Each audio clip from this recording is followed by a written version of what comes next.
Hello dear students, मैं हूं मिथिलेश कुमार और आप सभी लोगों का स्वागत करता हूं उदित फार्मेसी के ऑनलाइन लर्निंग प्लेटफॉर्म पर। तो कैसे हैं आप सभी लोग? आशा करता हूं अच्छे होंगे, स्वस्थ होंगे और मस्त होंगे। आज के इस क्लास में हम लोग फार्माकोलॉजी का अगेन एक बहुत इंपॉर्टेंट टॉपिक पढ़ने वाले हैं, thyroid hormones and anti thyroid drugs, है ना। थायराइड एंड एंटी थायराइड के बारे में पढ़ने वाले हैं। चैप्टर नंबर 10 है हार्मोन्स एंड हार्मोन एंटागोनिस्ट, जिसका कि ये सेकेंड पार्ट है। इससे पहले वाले लेक्चर में हमने सिर्फ हार्मोन्स के बेसिक चीज़ों के बारे में पढ़ा था, हार्मोन्स कितने टाइप के होते हैं, कहाँ कहाँ से कौन सा हार्मोन सिक्रीट होता है। लेकिन अगर अभी सिलेबस की बात करें तो आपको बहुत सारे हार्मोन्स पढ़ना है, जैसे थायराइड पढ़ना है, एंटी थायराइड पढ़ना है, parathormone, calcitonin, vitamin D, insulin, oral hypoglycaemic agent, oestrogen, progesterone, oxytocin, corticosteroids. आज के क्लास में हम लोग ये दोनों टॉपिक कवर करेंगे, थायराइड एंड एंटी थायराइड। ज़्यादातर चांसेस हैं एग्जाम में थायराइड पर एग्जाम में लिखने आ जाए, तो इसलिए आपको थोड़ा सा मैं कहूँगा कि ज़रूर से ज़रूर लिखिएगा। एंड थायराइड हार्मोन मुझे याद है कि मेरे एग्जाम में आया था, एंड मुझे इस क्वेश्चन में उम्मीदता है कि मुझे बहुत अच्छे नंबर मिले थे। कारण क्योंकि थायराइड हार्मोन्स के बारे में जब लिखने आया था तो मैंने एक डायग्राम और एक फ्लो चार्ट बनाया था, और उस डायग्राम और फ्लो चार्ट की वजह से मुझे इस क्वेश्चन में काफ़ी अच्छे नंबर मिले थे। जैसे एक डायग्राम ये है, मैं आपको बता दूंगा, बहुत ईजी है, इससे एग्जामिनर को पता चल जाता है। मैं बार बार कहता हूँ, आंसर आप थ्योरेटिकल लिखने से ज़्यादा फोकस, थ्योरेटिकल तो लिखना है लेकिन ज़्यादा नहीं, ज़्यादा फोकस आप फ्लो चार्ट पे दें। डायग्राम बहुत ज़्यादा सजाने के चक्कर में नहीं पड़े, बस समझा में आ जाए एग्जामिनर को कि आपको आता है, बहुत अच्छे नंबर मिलते हैं। एंड दूसरा फ्लो चार्ट ये नहीं है, दूसरा फ्लो चार्ट ये है, ये वाला है, कैसे आपका थायराइड ग्लैंड आपका रेगुलेट होता है, तो आपको बहुत अच्छे नंबर मिलेंगे। बाकी मैं सब कुछ बताऊंगा, टेंशन ना लीजिए, ठीक है। देखिए, थायराइड हार्मोन किसके द्वारा सिक्रीट होगा बताइए? तो थायराइड ग्लैंड के द्वारा। किसके द्वारा? Thyroid gland. एंड ये थायराइड ग्लैंड आपका होता कहाँ है बताइए? थायराइड ग्लैंड आपका होता कहाँ है? तो थायराइड ग्लैंड अगर आप देखना चाहेंगे तो ये आपका थायराइड ग्लैंड है, ये आपका थायराइड ग्लैंड है। देखिए, किताबी भाषा में बाद में बताऊंगा, जितना चीज़ें मुझे याद है एग्जैक्टली पहले वो बताता हूँ, तो कि आपको बहुत ज़्यादा अच्छे से कवर करेगा, है ना, समझ में आएगा। थायराइड ग्लैंड एक्चुअली यहाँ पर है गर्दन के पास, आपका बटरफ्लाई शेप्ड ग्लैंड होता है। कैसा होता है? ये देखो, आपका ये थायराइड ग्लैंड है, कैसा शेप्ड होता है? बटरफ्लाई शेप्ड ग्लैंड होता है, जो कि एक्चुअली थायराइड हार्मोन्स बनाता है। एंड ये थायराइड हार्मोन कौन कौन सा बनाता है वो भी देखना होगा। तो ये थायराइड हार्मोन 3 टाइप के बनाते हैं। कौन कौन सा? 3 टाइप्स का। एंड वो हार्मोन्स के नाम आपको पता होना चाहिए, ठीक है। मैं स्क्रीन बड़ा करके दिखाता हूँ। ये देखो थायराइड हार्मोन्स, ठीक है। एक्चुअली होता कैसे है, कंट्रोल कैसे होता है, समझिएगा बात को। आपने एक बीमारी का नाम सुना होगा, ग्वाइटर, घेंघा रोग, पढ़े होंगे। हाँ, उसमें क्या होता है? आयोडीन की कमी हो जाती है ना, आयोडीन की कमी हो जाती है, जिस वजह से थायराइड ग्लैंड में स्वेलिंग हो जाता है और वह थायराइड ग्लैंड बहुत ज़्यादा बढ़ जाता है। क्यों होता है ऐसा, वो आज समझेंगे। तो देखिए, थायराइड ग्लैंड सबसे पहले पूछा जाएगा कैसा शेप का, तो बटरफ्लाई शेप का। देखो, है ना, एक इधर से ऐसा बटरफ्लाई टाइप का है। हाँ, ये आपके थ्रोट के पास, गले के पास होता है। हाँ, एंड ये थायराइड ग्लैंड 3 प्रकार के हार्मोन बनाता है। कौन कौन सा? एक है T3, दूसरा है T4, तीसरा है कैल्सीटोनिन। कितने प्रकार का हार्मोन बनाता है? 3 types of hormone, T3, T4, calcitonin. T3 का पूरा नाम होता है ट्राई आयोडोथायरोनिन हार्मोन। क्या है? ट्राई, यहाँ पर देखो दिख रहा होगा, ट्राई आयोडोथायरोनिन हार्मोन। T4 का पूरा नाम होता है थायरोक्सिन हार्मोन, थायरोक्सिन। उसी को एक और नाम दे देते हैं टेट्रा आयोडो। तो आप गौर कर रहे होंगे, T3 और T4 में आयोडीन आ रहा है। जी हाँ, कौन सा ऐसा हार्मोन है जिसके सिंथेसिस में आयोडीन की बहुत ज़्यादा जरूरत होती है? ध्यान रखिएगा। तो आपका T3 और T4 थायराइड हार्मोन्स के सिंथेसिस में आयोडीन की कमी होती है, सॉरी, आयोडीन की नीड होती है। अगर किसी को आयोडीन की कमी हो जाती है तो थायराइड ग्लैंड T3 और T4 नहीं बना पाता है ना। इसलिए थायराइड ग्लैंड अपना साइज इंक्रीज कर लेता है ताकि ज़्यादा से ज़्यादा वो T3 और T4 बना सके, ज़्यादा से ज़्यादा T3 और T4 बना सके, ठीक है। टेक 1 सेकेंड गाइज, थोड़ा सा मैं अपना चश्मा क्लीन कर लूँ, है ना। ये मेरा जब से जापान से चश्मा मंगवाए हैं ना, ये चश्मा आँख को प्रोटेक्ट तो करता है लेकिन गंदा बहुत होता है, थोड़ा सा भी धूल पड़ता है तो अजीब सा लगने लगता है। जबकि लोकल 300 टका वाला चश्मा ना उतना दिक्कत नहीं होता था, इसको पहनने के लिए बहुत समस्या हो जाता है। चलिए हम लोग क्या बोल रहे हैं, थायराइड हार्मोन्स कौन कौन सा बनता है बताओ भैया, T3, T4, calcitonin. And T3 का फुल फॉर्म क्या है, ट्राई आयोडोथायरोनिन। T4 का नाम है टेट्रा आयोडोथायरोनिन, है ना। हाँ, तो फिर ये सर TSH और TRH है क्या? तो देखो थायराइड ग्लैंड और जो अन्य ग्लैंड है वो अपने मन की मर्जी से नहीं चलता है। जैसे आप समझो कि एक बच्चा है, ठीक है, एक बच्चा है जो अपने मन से सब कुछ नहीं कर सकता है, उसको सबसे पहले मम्मी का परमिशन या पापा का परमिशन चाहिए। एम आई राइट? हाँ, कोई ना कोई उसके ऊपर पेरेंट होता है। हाँ, फिर आपका ध्यान रखना, एक बच्चा है जो अपने पापा से पूछता है सबसे पहली बात कि पापा, है ना, क्या नहीं पापा ये कर लें, तो अब पापा भी ऑर्डर तभी देंगे जब पापा को ऊपर से ऑर्डर आएगा, और पापा को कंट्रोल कौन करता है, मम्मी, है ना। अब उल्टा हो गया है, पापा पहले हम लोग क्या था, मम्मी से पूछते थे और मम्मी पापा से ऑर्डर लेती थी, अब उल्टा हो गया है, बच्चा पापा के साथ थोड़ा फेमिलियर रहता है है ना। हाँ, ये बात देखिएगा, पहले पापा से पूछेगा, फिर पापा का ऑर्डर कहाँ से आएगा, हेडक्वार्टर, है ना, मम्मी से, है ना, फिर मम्मी कंप्लीट करेगी। वैसे ही है हमारा थायराइड ग्लैंड। थायराइड ग्लैंड को कंट्रोल करता है आपका पिट्यूटरी ग्लैंड, एंड पिट्यूटरी को भी कंट्रोल करता है आपका हाइपोथैलेमस। अच्छा, पिट्यूटरी ग्लैंड को एक बहुत इंपॉर्टेंट है लाइन, मास्टर ग्लैंड कहा जाता है ना, मास्टर ग्लैंड कहा जाता है। मास्टर ग्लैंड कहने का मतलब क्या हुआ, ये जो पिट्यूटरी ग्लैंड है ये पूरे बहुत सारे ऐसे ऐसे ग्लैंड्स को मतलब कंट्रोल करने का काम करता है ना। एंड पिट्यूटरी को भी कंट्रोल कौन करता है, हाइपोथैलेमस। इसके लिए उसको आपका कहा जाता है, हाइपोथैलेमस को head master of the gland. तो एक्चुअली थायराइड ग्लैंड कैसे सिक्रीट होगा, समझिए बात को। तो ये जो हाइपोथैलेमस है ना, सबसे पहले TRH, thyroid releasing hormone release करेगा। क्या रिलीज करेगा, TRH। क्या करेगा, TRH।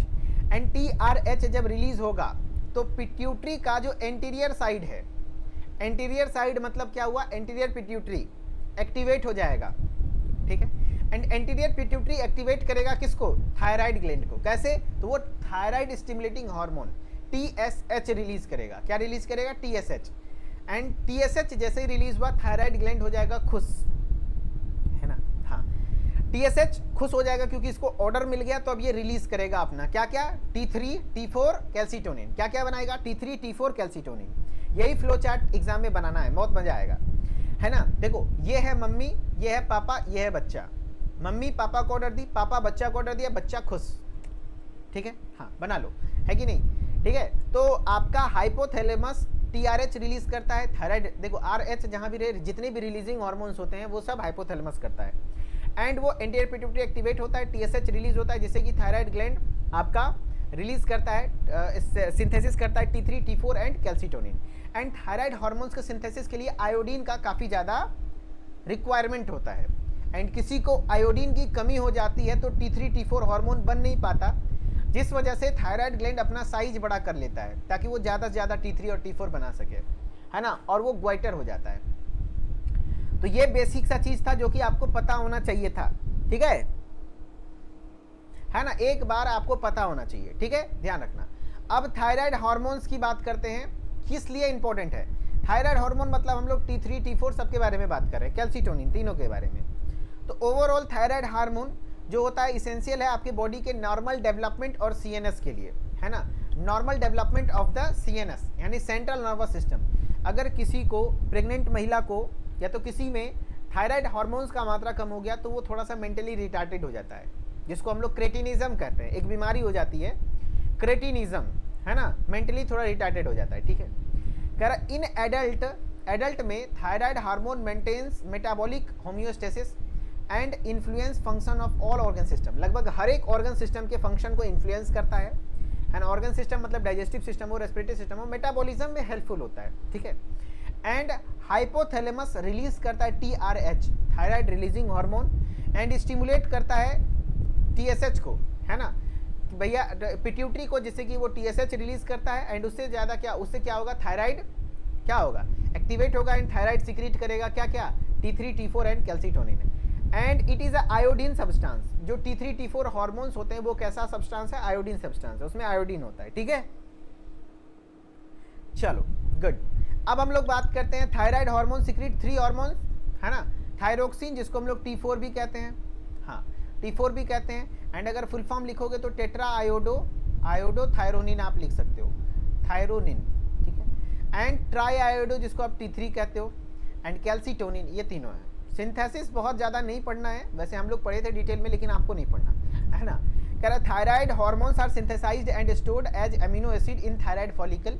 ये आपका एक थायराइड फॉलिकल है, यहाँ पर आयोडीन ट्रैप होता है और इस तरीके से आपका है ना सिंथेसिस होता है। एक चार्ट है, लेकिन अभी आपको पढ़ना नहीं है, ऐसा कोई सिंथेसिस ऑफ थायराइड पूछेगा नहीं, ठीक है ना, क्योंकि आपके सिलेबस में देखो क्या क्या लिया हुआ है। सिलेबस में सिर्फ है physiological role and pathological role, clinical use, उसका रोल क्या है वो सब पढ़ना है, ठीक है।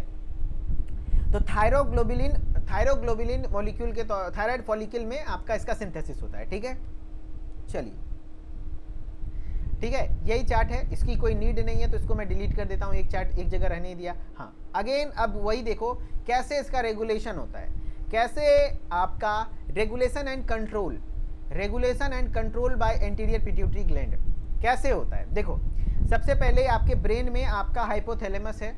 हाँ, हाइपोथैलेमस आपका TRH रिलीज करता है, थायराइड रिलीजिंग हार्मोन, यानी थायरोट्रोपिन रिलीजिंग हार्मोन।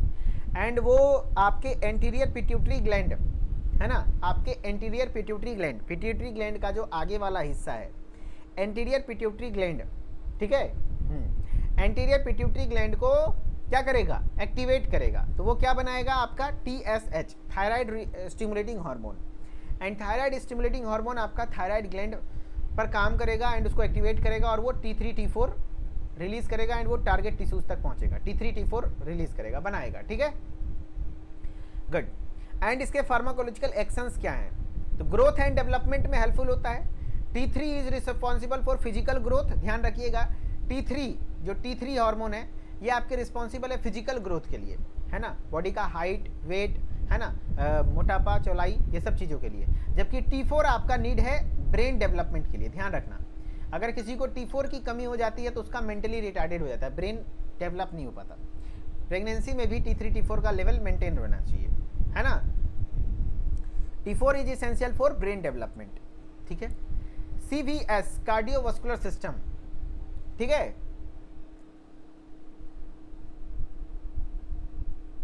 सौम्या लक्की, सर मेरा फर्स्ट ईयर में उड़ीसा का रिजल्ट आया है, मेरा 880 मैक्स है, थैंक यू, बहुत बढ़िया सौम्या जी, कॉन्ग्रेचुलेशंस सौम्या जी, आपको 880 नंबर, मतलब समझ रहे हो भाई, तकरीबन कितना परसेंट हो गया, है ना, 1000 का 800 मतलब 80% हो गया, है ना, 80+ % हो गया, 88% बोल रहे हैं, हाँ 88 हो गया, बताइए, कम बड़ी बात है, बहुत बढ़िया है, बहुत बढ़िया है, बहुत बढ़िया है। चलिए, सौम्या लक्की जी को बहुत सारी शुभकामनाएं, कॉन्ग्रेचुलेसन सौम्या लक्की जी, एंड आप इसी तरीके से सेकेंड ईयर में भी पढ़िए एंड अच्छे तरीके से सेकेंड ईयर में नाम रोशन कीजिए, ठीक है, वेरी गुड, वेल डन, बहुत अच्छा नंबर है, 88% मायने रखता है, ठीक है। चलिए, अब है CVS, हार्ट रेट, है ना, contractility output increases in the first pulse, ये सब चीज़ को इंक्रीज करने का काम करता है। स्केलेटल मसल्स की अगर बात करें तो muscles and muscle tone become weak, tremors are there, यानी कि इसकी कमी से आपका मसल्स वगैरह टोन वीक हो जाएगा, झटके वगैरह आएंगे, मसल्स कॉन्ट्रैक्शन वगैरह नहीं हो पाएगा। नर्वस सिस्टम में T3 एंड T4 इफेक्ट करता है CNS को सीधा सीधी। रिप्रोडक्शन में फर्टिलिटी इज इम्पेयर्ड, यानी कि अगर आपका T3 T4 कम हुआ तो बांझपन की समस्या आ सकती है, वही तो मैं बता रहा हूँ, 81% होगा ना, 88% नहीं होगा, हाँ है ना सही बात है सचिन जी, वेरी गुड, है ना, क्योंकि अरे भाई सिंपली है, 1000 का 880 बटे 100 कर दो, है ना। चलो भाई, हम लोग मैथ के चक्कर में ना पड़ते हैं, अपना काम करते हैं, यूजेस की बात करें, अच्छा नंबर है, बट बहुत बढ़िया अरसाद सिद्दीकी जी का भी फार्माकोग्नोसी में हाईएस्ट है। चलिए, अभी हम लोग यूजेस की बात करते हैं, इसका उपयोग कहाँ होता है।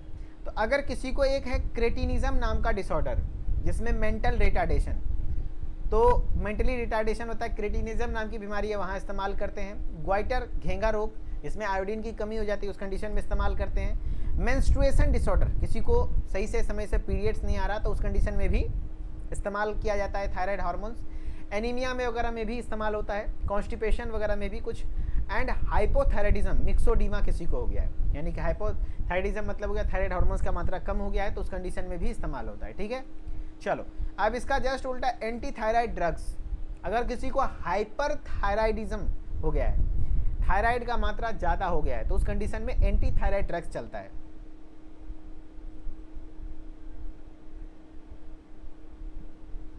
चलो, है ना।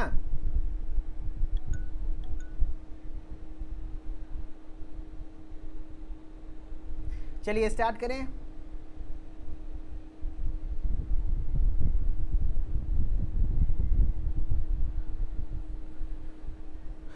अब हम लोग एंटी थायराइड ड्रग्स के बारे में पढ़ेंगे। एंटी थायराइड ड्रग्स के बारे में पढ़ेंगे, ठीक है। क्या होता है, कह रहे these drugs use to lower the functional capacity of hyper active thyroid gland. अगर थायराइड ग्लैंड हाइपर एक्टिव हो गया है तो उसको कम करने के लिए आपका यूज होता है।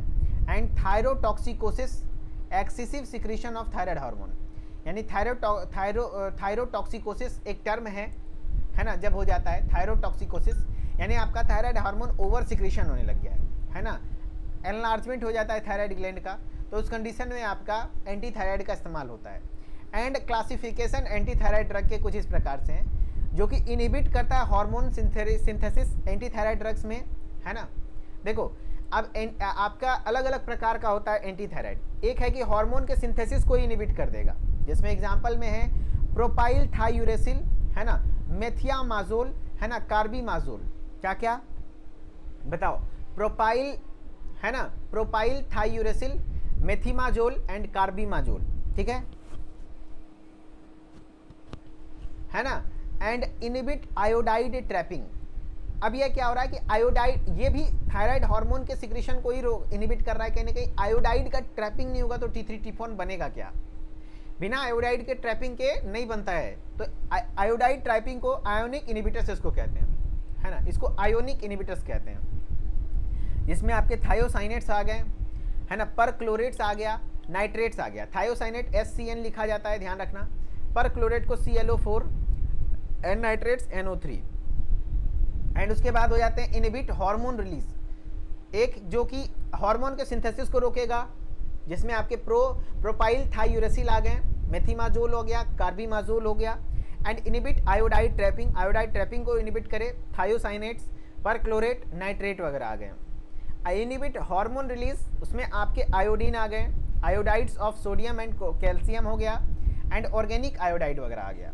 एक होता है डिस्ट्रॉयड थायराइड टिश्यू, जो कि आपके आयोडाइड टिश्यू को डिस्ट्रॉय करने लगे, जैसे आपके रेडियो एक्टिव आयोडीन आते हैं, आयोडीन 131, आयोडीन 125, आयोडीन 123, ये सब रेडियो एक्टिव आयोडीन है, ठीक है, जो कि थायराइड टिश्यूज को ही डिस्ट्रॉय करता है, ठीक है। अब सबका आपका तरीका होगा मैकेनिज्म ऑफ एक्शन पढ़ना है। इनहिबिट हार्मोन सिंथेसिस, है ना, प्रोपाइल थायोयूरेसिल, याद कीजिए, प्रोपाइल थायोयूरेसिल, मेथिमाजोल, कार्बिमाजोल, ये सब क्या होते हैं बताओ, है ना। प्रोपाइल जो आपका है थायोयूरेसिल है, मेथिमाजोल है, कार्बिमाजोल है, ये सब इनहिबिट हार्मोन सिंथेसिस। कह रहा है propyl thiouracil is used to treat hyperthyroidism. जाहिर सी बात है, किसी को हाइपरथायराइडिज्म हुआ है, हाँ, a condition that occurs when thyroid gland produce much more thyroid hormone. जब ज़्यादा थायराइड बनने लगता है तो उसको हाइपरथायराइडिज्म कहते हैं, है ना। एंड मैकेनिज्म ऑफ एक्शन कैसे काम करता है, तो ये देखो प्रोपाइल थायोरेसिल का ड्रग है, 50 mg का टैबलेट आता है ना, अलग अलग डोजेज में भी आता है। जब आपका थायराइड हाइपरथायराइडिज्म में थायरोडाइटिस हो गया या तो ग्रेव्स डिजीज हो गया, जिसमें थायराइड ग्लैंड बड़ा हो जाता है ना, ग्वाइटर वगैरह भी हो जाता है, बल्क आंखें बल्ज हो जाती है, बड़ी बड़ी देखने को मिलती है, तो उस कंडीशन में भी इस्तेमाल होता है। देखना ध्यान से, propyl thiouracil inhibits the production of new thyroid hormone, है ना, नए थायराइड हार्मोन को बनने नहीं देता in the thyroid gland. It acts by inhibiting the enzyme thyroid peroxidase. किस एंजाइम को, देखो मैकेनिज्म ऑफ एक्शन में ये पता होना चाहिए कि किस एंजाइम को इनहिबिट करता है, बताओ। ये तो पता है कि आपका हार्मोन सिंथेसिस नहीं होने देगा थायराइड हार्मोन थायराइड ग्लैंड में, लेकिन किस एंजाइम को इनहिबिट करेगा? थायराइड पर ऑक्सीडेज। किसको? थायराइड पर ऑक्सीडेज, जो कि यूजुअली कन्वर्ट करता है आयोडाइड को आयोडीन मॉलिक्यूल में, है ना, आयोडाइड को आयोडीन मॉलिक्यूल में, देन वो थायराइड हार्मोन्स बनता है। तो थायराइड पर ऑक्सीडेज को इनहिबिट करता है। सवाल यहां से बनेंगे, ठीक है, कि प्रोपाइल थायोयूरेसिल का मैकेनिज्म ऑफ एक्शन क्या है? तो इनहिबिटिंग एंजाइम थायराइड पर ऑक्सीडेज, जिससे कि थायराइड ग्लैंड में थायराइड का हार्मोन नहीं बनता। यूजेस, अगर किसी को हाइपरथायराइडिज्म है उस कंडीशन में इस्तेमाल होता है, या तो ग्रेव्स डिजीज, है ना। जैसे देखो आपका ग्रेव्स डिजीज क्या है? तो नॉर्मली आंखें ऐसी होती हैं, लेकिन ग्रेव्स डिजीज में आंखें बल्ज कर जाती हैं, है ना। एंड नॉर्मल थायराइड ग्लैंड के कंडीशन में आपका थायराइड ग्लैंड एनलार्ज हो जाता है ना। ये एक ऑटो इम्यून डिसऑर्डर है, खुद का ही इम्यून सिस्टम आपके ऊपर अटैक करता है, एंड हाइपरथायराइडिज्म अटैक करता है, जिससे कि थायराइड ग्लैंड ओवर एक्टिव हो जाता है, स्वेलिंग हो जाता है, बड़ा हो जाता है ना। The thyroid is a small butterfly shaped gland in the front of your neck. Normally thyroid gland small butterfly shaped neck के फ्रंट में होता है, लेकिन यही चीज़ें बड़ी हो जाती हैं auto immune disorder, craves disease, वहाँ पे भी इस्तेमाल होता है, या तो हाइपरथायराइडिज्म जैसा कि आपको दिख रहा होगा, है ना, उसमें इस्तेमाल होता है, ठीक है। एडवर्स इफेक्ट काफ़ी सारा है, जैसे nausea, vomiting, stomach pain, itching, tingling. जैसे नोजिया मतलब जी मितलना, वॉमिटिंग उल्टी हो सकता है, पेट में दर्द हो सकता है, ईचिंग हो सकती है, टिंगलिंग यानी चुभन हो सकता है, नर्व पेन हो सकता है, जॉइंट और muscle pain, swollen glands, headache, dizziness, dizziness, swelling, मतलब क्या से सब कुछ लिखा ही गया, hair loss, sense of taste वगैरह, है ना। नहीं भाई, ग्वाइटर अलग है ना, ग्वाइटर अलग है, ये ग्रेव्स डिजीज है, ये ग्रेव्स डिजीज है, ध्यान रखना, ये ग्रेव्स डिजीज है, ये ग्वाइटर नहीं है ना। ग्रेव्स डिजीज में इसका इस्तेमाल होता है, ठीक है, गुड। ये ओवर एक्टिव हो गया है, थायराइड हार्मोन ज्यादा बनने लग गया है, ग्वाइटर में कम बनने लगता है, आयोडीन की कमी हो जाती है, यहाँ ज्यादा बनने लग गया है। हाँ जी, देखो आयोनिक इनहिबिटर्स, अब अलग अलग देखो इनहिबिटर के टाइप थे, जैसे कि आपको आयोनिक इनहिबिटर्स में क्या कहलाता था, देखो inhibit iodide trapping, thiocyanates, perchlorate, nitrate, जो कि आयोडीन का क्या होता था, अपटेक नहीं होने देता था, ठीक है। तो ये क्या करते थे, थायराइड ट्रैप्स आयोडाइड, है ना, थायराइड क्या करता है, ट्रैप करता है iodide for T3 and T4 synthesis. कहने का मतलब है थायराइड हार्मोन T3 T4 तब बनाएगा जब आयोडाइड को ट्रैप करेगा, यानी इसी ट्रैपिंग को रोकता है, thus block the synthesis of thyroid hormones. Iodination is also inhibited by high dose of thiocyanate के हाई डोज से। They are not used now, अब ज़्यादा यूज नहीं होता है क्योंकि ये टॉक्सिक होता है ना। हाँ, क्या क्या, थायोसाइनेट, परक्लोरेट, है ना, एंड नाइट्रेट, ये तीन को है।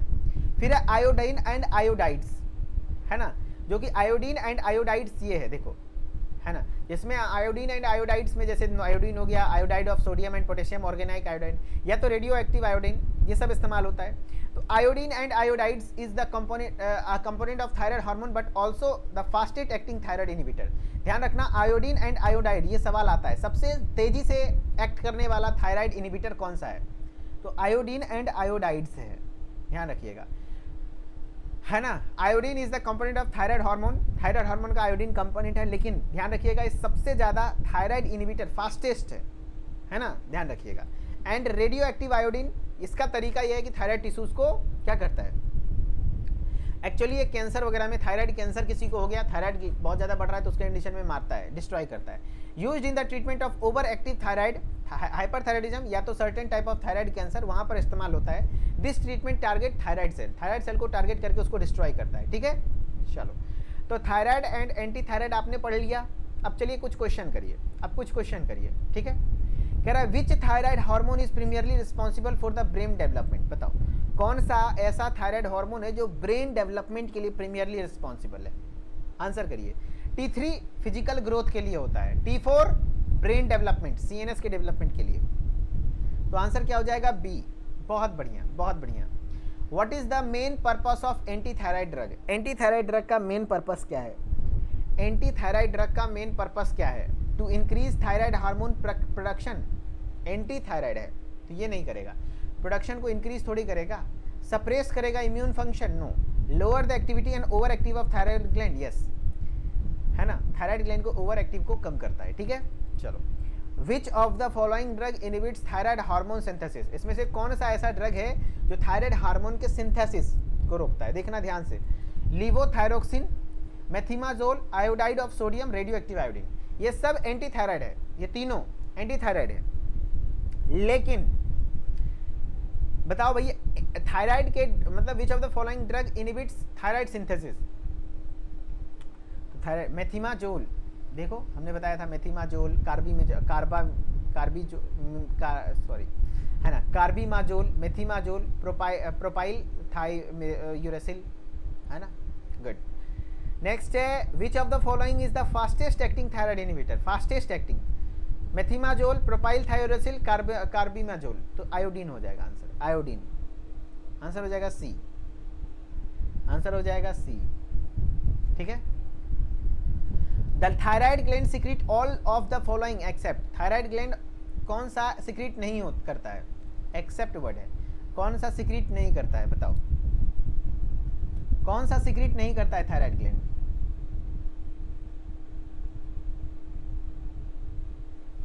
तो T3, T4, कैल्सिटोनिन, पैराथॉर्मोन, तो क्या सिक्रीट नहीं करता है? कैल्सिटोनिन भी करता है, पैराथॉर्मोन नहीं करता, पैराथॉर्मोन कल पढ़ेंगे, पैराथायराइड ग्लैंड करता है। चलिए, तो इसी के साथ आपका ये लेक्चर फिनिश होता है। Thank you so much. And जो लोग क्रैश कोर्स में ज्वाइन होना चाहते हैं तो आप इस नंबर पर कॉल कर लीजिएगा, ज्वाइन हो जाइए, एंड या तो उदित फार्मेसी ऐप से डाउनलोड करके खुद से परचेज कर लीजिए, है ना। कोर्स की प्राइस मात्र 599 है, एंड जो बच्चे पहले से कोर्सेज में उनको परचेज करने की जरूरत नहीं है। एंड जो लोग इंस्टाग्राम पर आना चाहते हैं मिथिलेश्वर ऑफिशियल पर आ जाइए, यहाँ पर भी आप मोटिवेटेड रहेंगे, अपडेटेड रहेंगे, है ना। चलिए मिलते हैं नेक्स्ट लेक्चर में, तब तक के लिए धन्यवाद। Okay, bye bye.